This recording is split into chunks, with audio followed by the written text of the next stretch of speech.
Doppelgänger, that's the name given to a vast disinformation campaign against France and allegedly carried out by Russia. Its main targets, popular daily French newspapers like, for example, Le Monde, Le Figaro, Le Parisien, and 20 Minutes. The campaign started last year, and it also targeted German media like, for example, FAZ, Der Spiegel, Bild, and Die Welt. So how does this campaign work? Well, check out this website. At first glance, it looks exactly like Le Parisien official website.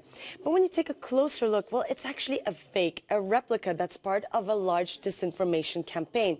How do we know this? Well, the real website of Le Parisien's domain name is leparisien.fr, while this one, the fake one, is leparisien.ltd. And that's why it's called a doppelganger campaign.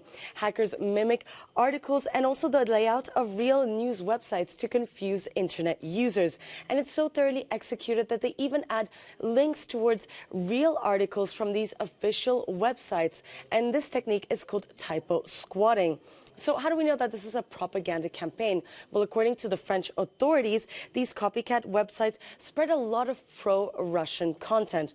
Here's one example of a fake article attributed to the French newspaper Le Monde. So it reads here in French, French minister supports the murder of Russian soldiers in Ukraine. So as you can see, it's a very biased and pro-Kremlin title. And usually the same propaganda narratives always come back on these copycat websites. They include, for example, the ineffectiveness of sanctions against Russia, the alleged Russophobia in the West, or the negative effects of welcoming Ukrainian refugees in Europe. And it's not only media that's been targeted, but also the French Ministry of Foreign Affairs. They've had their website copied, and they published this fake announcement that a tax on every monetary transaction to finance military support for Ukraine has been put in place. So this means that despite the shutdown of Kremlin-backed media in France, like, for example, Russia Today and Sputnik, well, disinformation is still being spread through other hybrid channels. And these articles are first shared on social media to try to get them to become as viral as possible.